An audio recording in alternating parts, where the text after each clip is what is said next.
My dad was very poor when he was growing up.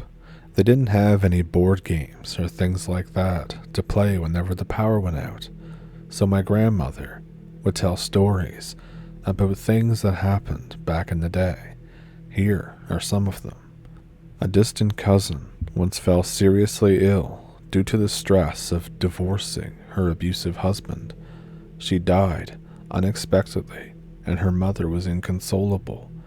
After the funeral, the mother tried to cope with the loss of her only daughter, but each night she would have nightmares about someone drilling through her skull. She would wake up with terrible migraines. She said that it was her daughter's spirit trying to tell her that there was something wrong with her grave. Everyone dismissed it all as tension migraines and grief. The nightmares continued for weeks until her family finally gave up and decided to exhume the daughter's body, hopefully putting the mother's mind at rest. Upon reaching the cemetery, the family noticed that the grave looked already disturbed. After digging out the casket, they looked inside and were shocked. Somebody had driven an 8-inch hat pin through the daughter's skull. The family called the police. After a somewhat short investigation, the daughter's ex-husband turned himself in out of guilt. He was so angry with her for leaving him that it basically sent him over the edge. He desecrated her corpse, and when he came to and realized what he had done, he turned himself in. Another one. Many years ago, there was a judge in Fayette County who was known for his cruelty and harsh punishments. He would give people extremely long jail sentences for the most minor of crimes. People were certain that he was going to go to hell. At the end of the judge's life, he became very sick and bedridden. His family had to look after him, and all at once, one day, the judge began to scream at the top of his lungs and flail about. He would say, "The devil is dancing on my chest. He's burning me." The family thought he was delirious. They tried to soothe him as his temples poured sweat. He begged for water to put out the flames and ice to cool his body down. Not knowing how to handle the situation, the family gathered a bucket of ice and poured it on him. As quickly as the ice was poured onto his skin, it bubbled and melted away. His thrashing became more and more violent, so the family called the doctor. The doctor arrived in the hopes of calming down the judge. As the doctor crossed the threshold of the judge's room, the old man screamed even louder. He said, "Please, please don't take me. Please, I beg you." And all at once, the judge fell silent and still, his eyes wide open. He was dead, taken to hell by the devil himself. Another one. My grandmother told her kids that they should always avoid the house at the end of the road. She said a witch lived there, and she was a lover to the devil and one of his wives. My father and 2 uncles went against her wishes and decided to travel down the road one day. At the end of the road stood a large white house with thick columns. The house sat on the other side of a murky creek with a wooden bridge as its only access point. As my family got closer, they noticed that the bridge appeared to be moving. Upon closer inspection, they realized that it was absolutely covered in snakes, all wrapped up and writhing within each other. They all yelped and went to run away. At about that time, an old woman stepped out of the house and walked toward them. Frozen by a blend of fear and curiosity, they stayed where they were. The woman got close to the bridge, and the snakes began to part like the Red Sea. If there wasn't room for them to move apart, the snakes would simply throw themselves into the muddy waters below. As the snakes gave way to the old woman, partial curiosity became total fear. My father and two uncles ran as hard as their legs would carry them. They never told my grandmother about the incident. And I have one more short one. My great aunt was an avid tarot reader. People from all over the area would come to have their fortunes told. She started to have fewer readings, as sitting for so long was hard on her very pregnant body. During her final tarot reading for a certain day, she started to shuffle the cards and put them away. As she shuffled, the death card fell out of the deck and landed on her stomach. Thinking nothing of this, she put the cards away and went to bed. Not long after, she went into labor and was rushed to the hospital. When the baby was delivered, it was, unfortunately, a stillborn.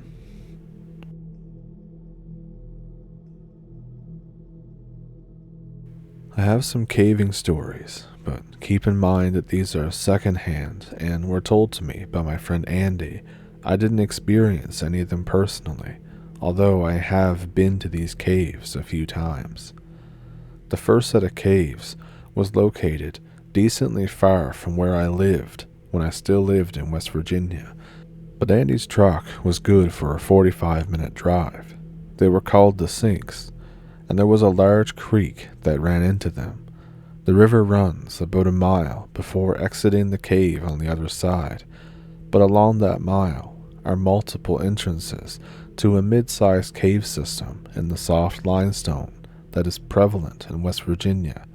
Although these entrances are very difficult to access if you are anything larger than a child, Andy was skinny as a rail and pretty short too, so he could fit into the first opening without trouble. This led into a decent-sized room from which you could spelunk into a few pits, tunnels, and stuff like that. And it was one of his favorite pastimes doing this. So, the first story goes like this. He drove from Tucker to the Sinks. He gets his caving stuff and gets to the river entrance, and then he crawls into a crevice. He finds himself in the room. He begins his descent. He's going to go sit in a small room at the bottom of one of these tunnels and read with his lamp on. He's big into reading. He gets to the bottom of the tunnel and into the room, and then suddenly a loud noise shocks him. A loud grinding or scratching sound from up the tunnel, and he thinks, "Oh, crap."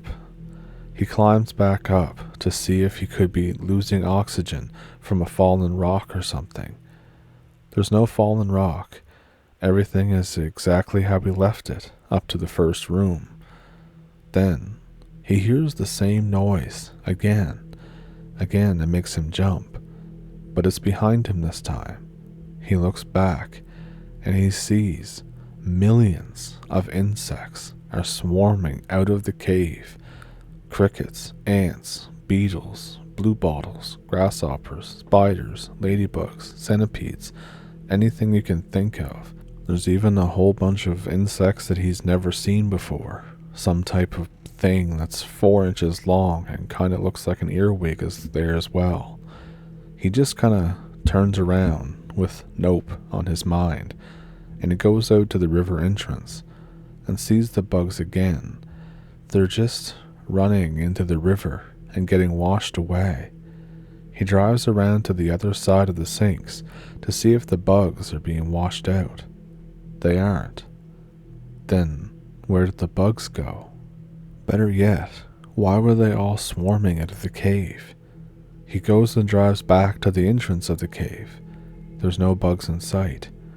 But over the entrance to the tunnel's room, there's a massive rock now rolled over, and it has a lot of scratch marks on it.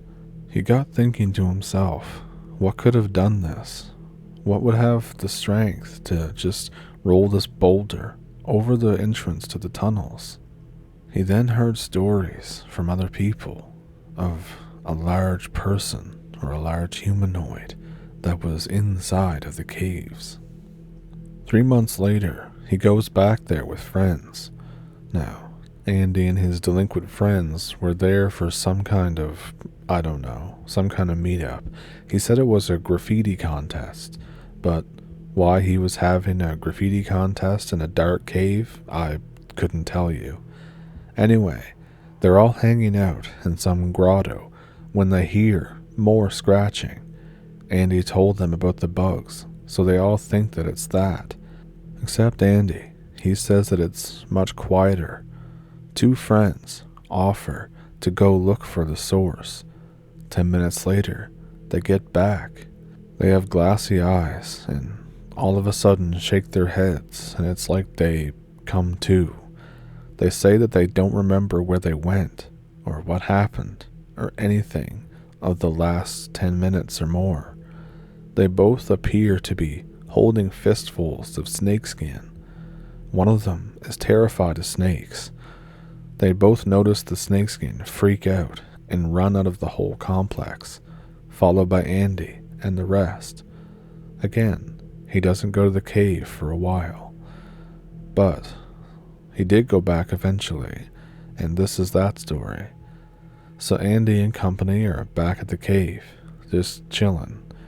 They pack up and leave after a while.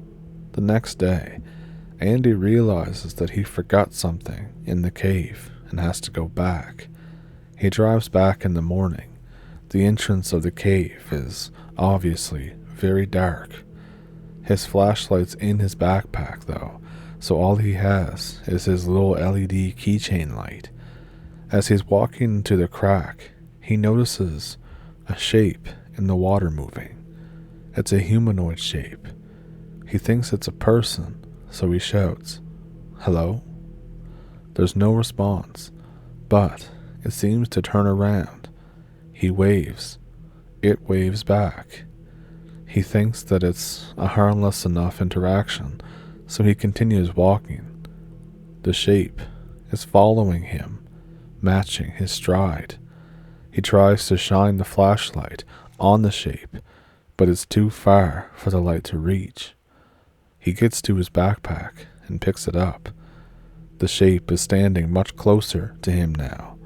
He's also inside the room now, so he can't leave without walking past it. He thinks that it's probably just a person, but he's very unsettled. He walks out of the room as calmly as possible. He is thinking maybe it's a weirdo or a tweaker, a meth head. As he's walking out, he shines the light again on the shape, this time with his good flashlight. There's nobody there anymore. In the water, there's a reflection of a chimp with teeth bared and outstretched arms jumping up and down. He turns and bolts to his car, which is rocked back and forth by some unseen force. He speeds out of there, breaks through the fence, and back into town. As far as he knows, the invisible chimp thing didn't follow him, but he never went back to that cave again, and neither did anybody else I know.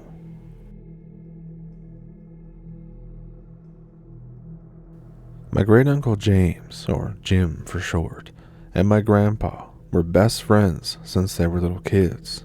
This was mostly on account of them being identical twins and spending nearly every day of their lives together until they were 18.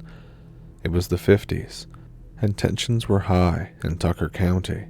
After the coal mines that had opened near the surface, after the huge fires in the 1910s had mostly dried up, larger coal conglomerates moved in to take advantage of the area's natural resources and make deeper coal mines. Nobody local could really do this due to the lack of industrial drilling technology. So Jim and my grandpa went to work in one of these new super deep coal mines. Now keep in mind, the Appalachian Mountains are some of the oldest mountains on Earth and have existed for 500 million years. They had been more or less undrilled until these large companies came in. While it was profitable enough, my grandpa and Jim finally found a steady job. The mountains themselves didn't seem to like it. Jim tells me it was about 1953 when things started happening. First, it was just a couple cave-ins, but then the canaries started dying almost immediately after entering the mines. Birds and small animals around the entrances would just drop dead frequently. Silicosis cases skyrocketed, but the nation needed coal, and 500 million years worth of compressed carbon-based life could power anything, so the mining continued, until it couldn't one day, when the largest shearer, a big saw used to actually obtain the coal, was found shattered. This was attributed to a sudden change in temperature. People thought that the fanning system used to circulate the oxygen had malfunctioned, but until the shearer was fixed, the mining had to stop. After 2 weeks, the pay the workers were receiving had dried up, and my grandpa and Jim decided to take things into their own hands. With 6 other men in tow, they descended into the mine under the guise that they were mechanics hired to fix the shearer. Once they got down to the lowest level, it was chaos. The crow they had brought in, smaller birds die quickly, was cawing uncontrollably, and not only was the shearer shattered, the conveyor belts were ripped to shreds. Huge holes were made in the walls, floor, and roof of the tunnels, and all machinery was broken. This could not have been the work of a malfunctioning fan system, obviously. The party leaves the mine and comes back a day later with pickaxes and guns and other stuff that could end up being useful in figuring out or getting rid of what was doing this to the equipment. However, on the way down, the elevator got stuck a few feet short of the entrance to the lowest level. Climbing out, the group noticed that the elevator shaft was now blocked off with huge rocks. Nearly all the lights were off and broken, and the equipment was even further mangled. They noticed a set of human-like footprints. The group began to follow them to figure out how these hooligans could possibly have gotten in, when somebody pointed out that their own boots were making much shallower indentations in the rocky mud. It was at that point when they realized that no common delinquent could have possibly lifted those huge rocks, torn up the conveyor belts, broken the shearer that weighed hundreds of pounds. They also began to notice that there were very large handprints to the side of the tunnel, outside the range of their lamps. Something large and inhuman was in the mine. They turned back to return to the surface, afraid of whatever was in there with them. But as they ran, the tunnel began to shake, and the 4 men jumped back as a wall of rocks and gravel fell from the roof, separating them from the 2 others, plus Jim and my grandpa. One of them had his leg seriously injured under a large rock, and he had to be carried by the other 3 around to where the other tunnel led to the now blocked off area. In that tunnel, which was longer than most of the others, strip mines led to narrow areas, one of which apparently led out to a crack through which the group could reach the trapped men. While entering this tunnel, one of the men became aware of a low rumbling that was gradually increasing in volume.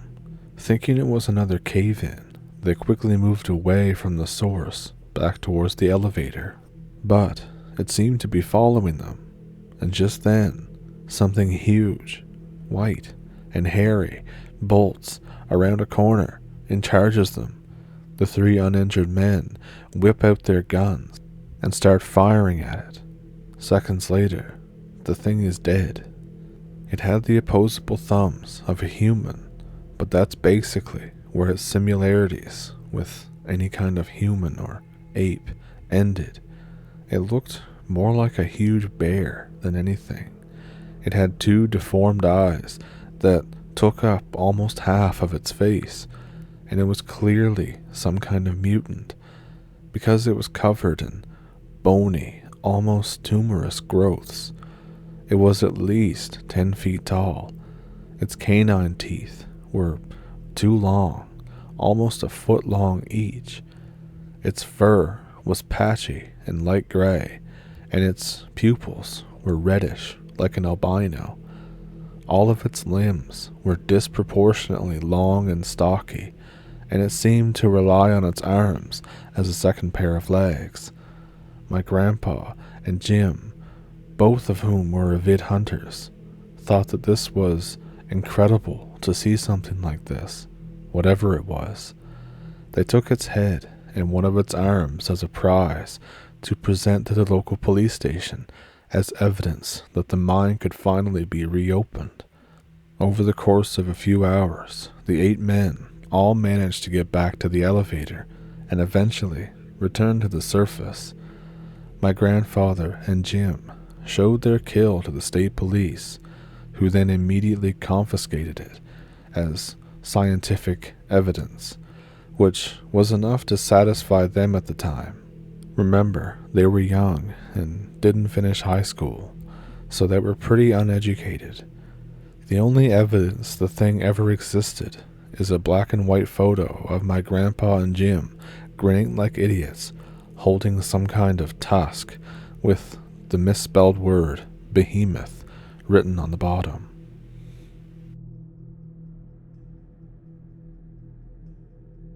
So, what'd you think of those? Let me know which one was your favorite one down in the comments. Do you have one of your own? I have an email in the description below that you can send them to if you'd like to. In the description as well is a PayPal and a Patreon if you would like to support the channel that way. But, of course, just watching the video is really helpful too. And for me personally, hearing about the ones that happen in caves and mines and stuff, I always found caves and mines to be super interesting, but I also have a very distinct fear of going down there and seeing some redacted things and then end up dead and then nobody finds you because you're stuck in a cave. And I think one of my biggest fears would probably be going down there and finding giant spiders, because I don't like spiders as it is. So if you've ever played Skyrim, then there's caves full of giant spiders, so that gave me some anxiety back in the day. But anyways, I hope you enjoyed the video, and I hope maybe that you'll subscribe if you haven't already. And I'll leave a couple of videos up here if you're new to the channel, or just want to check out something that I've done already. I kind of mangled my words there, but I hope you enjoyed the video. And thank you for pulling up a stump. Thank you for watching. I'll see you in the next one.